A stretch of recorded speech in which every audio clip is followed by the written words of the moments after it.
नमस्कार साथियों, स्वागत है एक बार फिर से सौरभ सिलेक्टिव साथी क्लासेस में।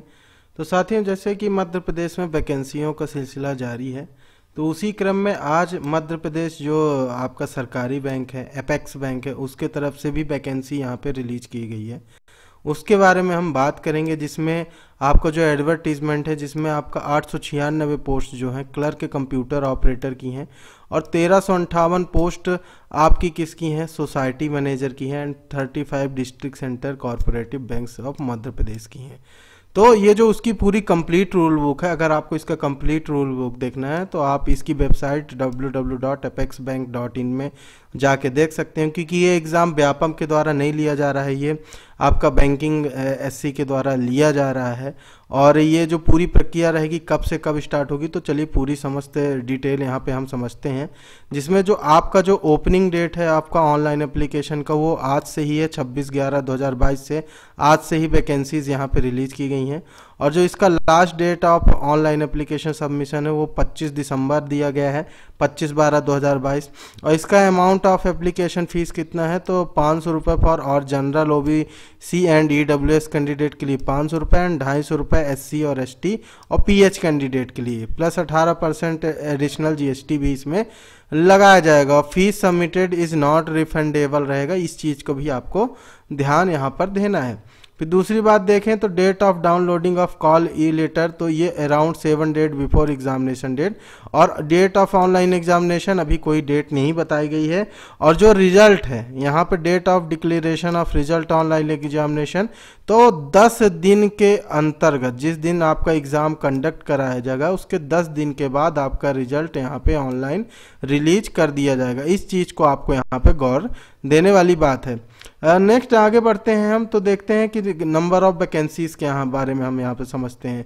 नंबर ऑफ वैकेंसीज़ के बारे में अगर हम समझें यहाँ पे, तो टोटल ये अगर देखें ये सीधी भर्ती की पोस्ट हैं, जिसमें आपका यहाँ पे 530 पोस्ट जो हैं क्लर्क कंप्यूटर ऑपरेटर की हैं। वहीं संविदा में अगर देखते हैं तो 117 पोस्ट हैं और सोसाइटी मैनेजर की कितनी है, 169 पोस्ट हैं। और अगर आप कैटेगरी वाइज देखना चाहते हैं तो आप इसका स्क्रीनशॉट ले लीजिए, उसमें आप यहाँ पर ये छोटे छोटे जो पोस्ट डिस्ट्रीब्यूट किए हैं कि हर रिजर्व में कितने हैं, एससी में, एसटी में, ओबीसी में, फिजिकल हैंडीकैप्ड में किस तरीके की पोस्टों का डिस्ट्रीब्यूशन किया गया है, यहाँ पे आप देख पा रहे होंगे। और फिर नोट देखें, DC CB wise detail vacant post in given and Excel. तो यहाँ पे जो प्रिवेलिंग पे स्केल रहेगा, तो रीवा में 5th ग्रेड का आपका पे स्केल रहेगा, और ग्वालियर, भोपाल, रायसेन, सतना, पन्ना, टीकमगढ़ एंड सीधी में 6th का, और रिमेनिंग 27 डीसीबीज बाला, ये इन सब में आपका क्या 7th पे स्केल लगेगा। तो सिटीज़ को कैटेगरी वाइज डिस्ट्रीब्यूट किया गया है, जिसमें आपका पे स्केल भी यहाँ पे डिफरेंट रहेगा। और candidate shall be paid minimum salary as per pay scale prevailing, है ना। तो अभी जब आप सिलेक्ट होंगे तो उस समय आपका जो बेसिक पे रहेगा वहाँ मिनिमम सैलरी यहाँ पे आपको पे की जाएगी।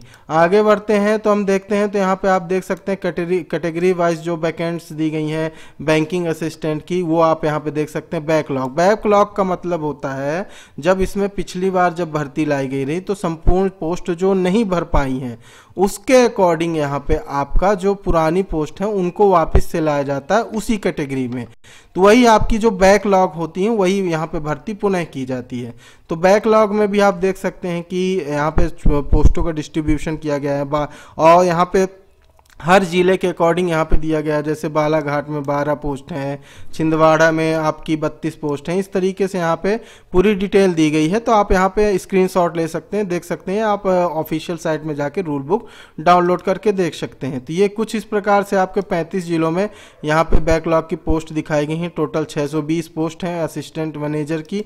और फिर अगर हम बढ़ते हैं तो यहाँ पे देखिए बैकलॉग की किसकी है, यहाँ पे category wise vacant post society manager की यहाँ पे डिस्ट्रीब्यूट किया गया। जैसे रीवा में आप देखिए 23 पोस्ट हैं और 31 पोस्ट हैं छिंदवाड़ा में। तो कुछ इस प्रकार से यहाँ पे भी डिस्ट्रीब्यूशन किया गया है।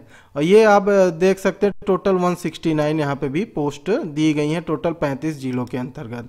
फिर आगे बढ़ते हैं तो फिर जो सीधी भर्ती है उसमें अगर देखें हम तो सीधी भर्ती में देखते हैं तो कंप्यूटर ऑपरेटर की 223 पद, संविदा की आपकी कितनी 53 पर पोस्ट है, और सोसाइटी मैनेजर की क्या है 1189 पद यहाँ पे सीधी भर्ती पर लाए गए हैं। जो हम पीछे देख रहे थे वो बैकलॉग के थे।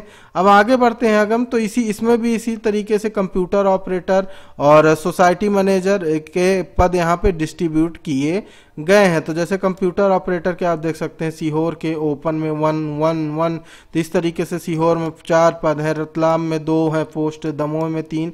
तो इस प्रकार से यहाँ पे भी डिस्ट्रीब्यूशन किया गया है। आगे बढ़ते हुए हम चलते हैं आगे, तो यहाँ पे संविदा कंप्यूटर ऑपरेटर भी यहाँ पे आप देख सकते हैं किस प्रकार से डिस्ट्रीब्यूशन किया गया है। अब हम आगे इनको तो आप देख लीजिएगा, हम यहाँ पे चलते हैं मेन मुद्दे की ओर। यहाँ पे ये तो पोस्टों की बात हुई कि पोस्टों का डिस्ट्रीब्यूशन किस प्रकार से किया गया है। अब मेन है कि इसका सिलेबस क्या है, किस तरीके से ऑनलाइन, जैसे फॉर्म की मैंने डेट बता दी है ना। और आगे चल के जैसे अब यहाँ पे एजुकेशन क्वालिफिकेशन यहाँ पे मेन इंपॉर्टेंट फैक्ट है। तो यहाँ पे अगर एजुकेशन क्वालिफिकेशन की देखेंगे तो कंप्यूटर क्लर्क के लिए क्या है, कंप्यूटर ऑपरेटर और सोसाइटी मैनेजर के लिए तो यहाँ पे दिया गया है graduation from government recognised institute university with knowledge of Hindi and English typing is essential. 1 year मतलब यहाँ पे कहा गया है कि किसी भी इंस्टीट्यूट से आपका क्या होना चाहिए, ग्रेजुएशन होना चाहिए, बट यहाँ पे आपको क्या है हिंदी एंड इंग्लिश की टाइपिंग एसेंशियल, मतलब थोड़ी बहुत स्किल आनी चाहिए। अब इसका मतलब ये नहीं है कि यहाँ पे आपसे कोई सर्टिफिकेट CPCT मांग रहा है, यहाँ पे आपको नॉलेज होना चाहिए हिंदी और इंग्लिश टाइपिंग का, इस चीज़ को ध्यान देना। साथ ही साथ आपको एजुकेशन क्वालिफिकेशन में ग्रेजुएशन के साथ साथ 1 ईयर का कंप्यूटर डिप्लोमा आपके पास होना चाहिए। क्या 1 ईयर का कंप्यूटर डिप्लोमा, वो भी कहाँ से, यूनिवर्सिटी रिकॉग्नाइज्ड UGC से रजिस्टर्ड जो यूनिवर्सिटी हो, ओपन यूनिवर्सिटी भी हैं अगर तो वो भी UGC से रजिस्टर्ड हो। तो इस तरीके से यहाँ पे distribution 1 year certificate in computer operator programming assistant COPA अगर किसी ने किया है तो वो भी यहाँ पे डिस्ट्रीब्यूट कर सकते हैं। और तो यहाँ पे अगर आप देखते हैं तो यहाँ पे जो फॉलोइंग क्वालिफिकेशन, जैसे कोपा का सर्टिफिकेट यहाँ पे बात की है मैंने, तो कोपा का भी सर्टिफिकेट अगर आपके पास है ITI से रिलेटेड तो यहाँ पे आप ये जाके क्या कर सकते हैं, यहाँ पे अप्लाई कर सकते हैं। तो मतलब ये बोला गया है कि आपके पास 1 ईयर का यहाँ पे डिप्लोमा कोर्स यहाँ पे जरूरी है। साथ ही साथ यहाँ पे ये कहा गया है कि the following qualification will also be consider as equivalent to above, अर्थात यहाँ पे ये कहा गया है कि जो BSc BE किए हुए हैं CSE IT से, MCA BCA वाले, MSc ITCS से, BSc ITCS से, MTech ME IT ACS से, तो ये भी यहाँ पे एलिजिबल है इस पोस्ट के लिए, है ना। तो यहाँ पे आप ये जो इस पर्टिकुलर क्वालिफिकेशन से भी है वो भी इस फॉर्म को यहाँ पे अप्लाई कर सकते हैं। दूसरा है कि diploma in computer science, computer application and information technology approved by AICTE, मतलब आपके पास डिप्लोमा होना चाहिए जो भी कंप्यूटर एप्लीकेशन या टेक्नोलॉजी के ऊपर है, IT के ऊपर है, वो किससे अप्रूव्ड होना चाहिए, AICTE से अप्रूव्ड होना चाहिए। आपका BSc BCom with computer as 1 subject will not be consider equivalent, मतलब ये नहीं होगा कि जैसे कुछ बच्चे बोलते हैं कि हमारे जैसे हमने BSc किया था उसमें एक पर्टिकुलर एक कंप्यूटर सब्जेक्ट था, तो ऐसी जगह पे आप अप्लाई नहीं कर सकते कि पर्टिकुलर आपके अंदर सब्जेक्ट लगाया गया है कि 12वीं में हमने 12th में कंप्यूटर सब्जेक्ट एज पढ़ा था, तो ऐसे बच्चे यहाँ पे अप्लाई नहीं कर पाएंगे। उनके पास पर्टिकुलर यहाँ पे डिप्लोमा या डिग्री होनी चाहिए, ठीक है। फिर नोट जैसे देख सकते हैं 1 year computer diploma course is not necessary for candidate having degree PG, तो यहाँ पे जिनके पास ये डिग्री है उनके पास कंप्यूटर डिप्लोमा नेसेसरी नहीं है, जैसे CSIT है ना, MCA है, BCA है। और यहाँ पे एक चीज़ और आपको याद रखना है कि जो कॉमर्स बैकग्राउंड से हैं, जो कॉमर्स ग्रेजुएट हैं, उनको यहाँ पे प्रेफरेंस पहले दिया जाएगा। आगे बढ़ते हैं तो हम आगे देखते हैं तो कि यहाँ पे जो आपकी एज रिलैक्सेशन दिया गया, क्या एज रिलैक्सेशन है, तो candidate must have been born इधर 26/12/1987 से 25/12/2004 तक के बीच में जो भी पैदा हुए इनको भर सकते हैं। फीमेल कैंडिडेट को यहाँ पे 5 साल का रिलैक्सेशन दिया गया है और SC ST के लिए 5 साल का दिया गया है। और यहाँ पे जो MP स्टेट कोऑपरेटिव बैंक के जो रेगुलर कर्मचारी, रेगुलर एम्प्लॉयमेंट है, उनको भी यहाँ पे 5 साल का रिलैक्सेशन दिया गया है। फिजिकल हैंडीकैप के लिए 5 साल का रिलैक्सेशन दिया गया है। इस प्रकार से एक्स सर्विस मैन के लिए भी यहाँ पे 3 साल का दिया गया है और मैक्सिमम एज यहाँ पे 45 बताई गई है। और जो वर्किंग में है डीसीवी के अंतर्गत उनके लिए भी यहाँ पे 5 साल का यहाँ पे एज रिलैक्सेशन दिया गया है। अब मेन बात आती है यहाँ पे क्वेश्चन पेपर की, किस तरीके से क्वेश्चन पेपर होंगे। तो यहाँ पे अगर हम बात करें, यहाँ पे 5 सेक्शन आपसे पूछे जाएंगे और 200 क्वेश्चन आएगा। हर ईच सेक्शन जो रहेगा 40 क्वेश्चन से यहाँ पे पूछे जाएंगे। तो रीजनिंग से आपसे 40 क्वेश्चन रहेंगे जो 40 मार्क्स के रहेंगे। और यहाँ पे जो कंप्यूटर नॉलेज आपसे पूछा जाएगा, जर्नल अवेयरनेस, इंग्लिश और न्यूमेरिकल एबिलिटी, है ना। तो इतने क्वेश्चंस आपसे पूछे जाएंगे, कितने 200 क्वेश्चन। और पर्टिकुलर यहाँ पे क्या किया गया, 40 मार्क्स में डिस्ट्रीब्यूट किया गया है।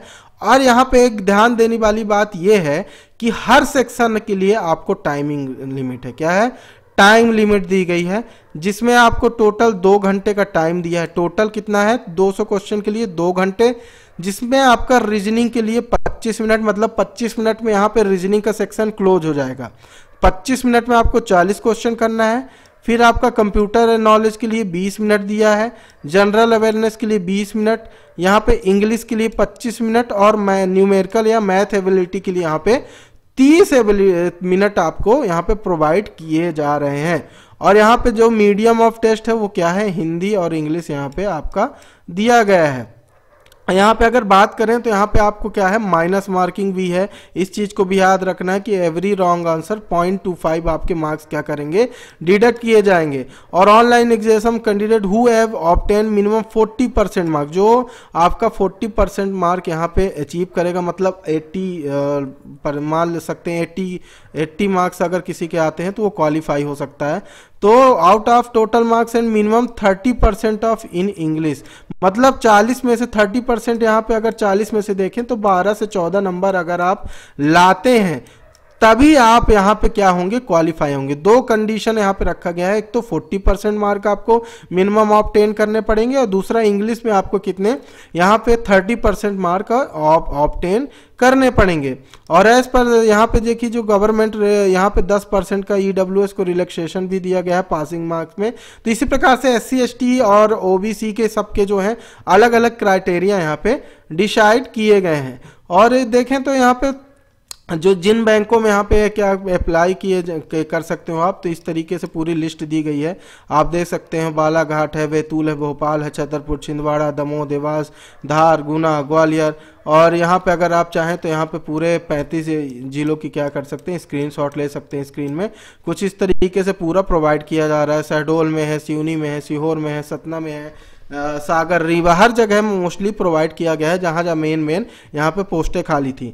तो यहाँ पे अगर आप चाहते हैं कि इसकी प्रिपरेशन से रिलेटेड हम वीडियो डालें तो इस वीडियो को लाइक करिए, हमारे चैनल के साथ जुड़ जाइए, हम इससे रिलेटेड वीडियोस लाते रहेंगे। और जब तक के लिए, जब नेक्स्ट वीडियो में हम मिलते हैं जल्द ही, जब तक के लिए जय हिंद, जय भारत।